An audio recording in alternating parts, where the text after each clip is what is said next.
Dans cette vidéo, on va voir comment calculer avec des nombres complexes dans Python. Les nombres complexes sont pré-implémentés dans Python. Si je veux définir un nombre complexe que je vais stocker dans la variable z, je l'écris comme ceci. J'ai écrit sa partie réelle, 1 par exemple, et puis sa partie imaginaire, comme ceci. Un nombre suivi immédiatement du symbole j, qui désigne en fait le i mathématique. Donc j, c'est la racine carrée de moins 1 dans Python. Si je fais ça, j'ai un nombre complexe, je peux obtenir sa partie réelle, qui est un flottant, et sa partie imaginaire, qui est le nombre qui est aussi un flottant, le nombre qui multiplie i ou j en langage de Python. On peut aussi conjuguer le nombre complexe, et on peut aussi obtenir la valeur absolue du nombre complexe, c'est-à-dire ce qu'on peut appeler son module ou sa norme. Donc ici, si on calcule la norme à la main, ça va être la racine carrée de 1 au carré plus 4 au carré.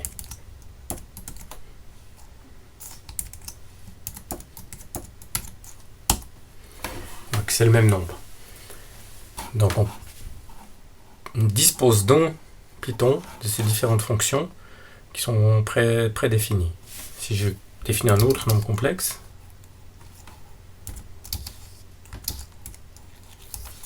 comme ceci, eh bien je peux additionner ces nombres. Ça va fonctionner. Je peux multiplier ces nombres. Ça va fonctionner aussi. Je peux diviser ces nombres. Ce qui me donne bien entendu ici un résultat avec les parties imaginaires et parties réelles qui sont fractionnaires. On voit les codes à virgule périodiques. Donc toutes les opérations usuelles que l'on fait sur les nombres sont pré-implémentées en Python. Donc si on veut une calculette pour travailler avec des nombres complexes, on ouvre le shell de Python et on obtient quelque chose d'intéressant.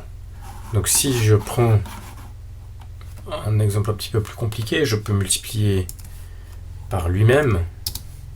Donc je peux faire des puissances de nombres complexes aussi dans Python. Donc si j'élève au carré 3 moins 4i, ça me donne le résultat. Si j'élève 1 plus i. Alors là, il faut faire attention. Je dois écrire 1j pour que ça marche à la puissance 4. J'obtiens un nombre qui a une partie réelle qui est non nulle, et par contre la partie imaginaire est au 0. Donc si je regarde ici, il n'écrit pas juste moins 4. Le type de cet objet, Python, est un nombre complexe. Maintenant, si je prends cet objet et puis je demande sa partie réelle, j'obtiens un flottant. Si je demande sa partie imaginaire, j'obtiens 0, mais sous forme de flottant également. Si je veux des entiers, je dois demander une conversion. On peut calculer donc des fractions de nombres complexes directement.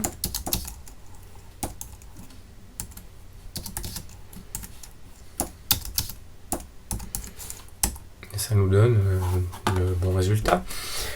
Je peux inverser i, voir ce que ça donne. Ça donne moins i.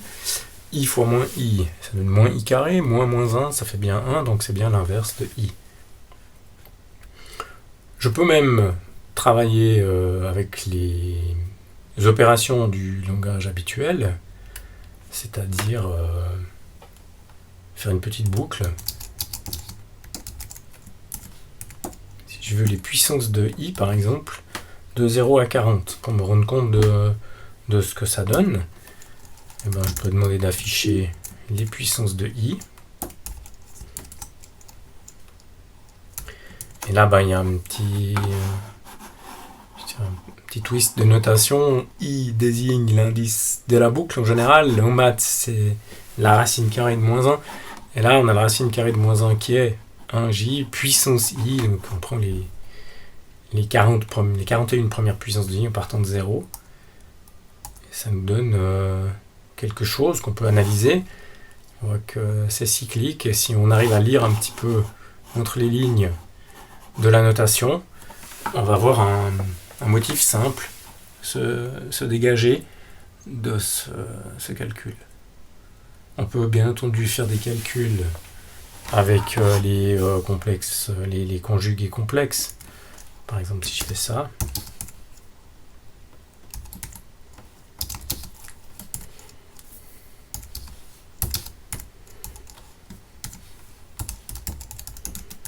alors, ce qui est intéressant avec l'appel de méthode ici sur l'objet complexe, c'est qu'il prime sur la multiplication. Donc je peux l'écrire comme ça.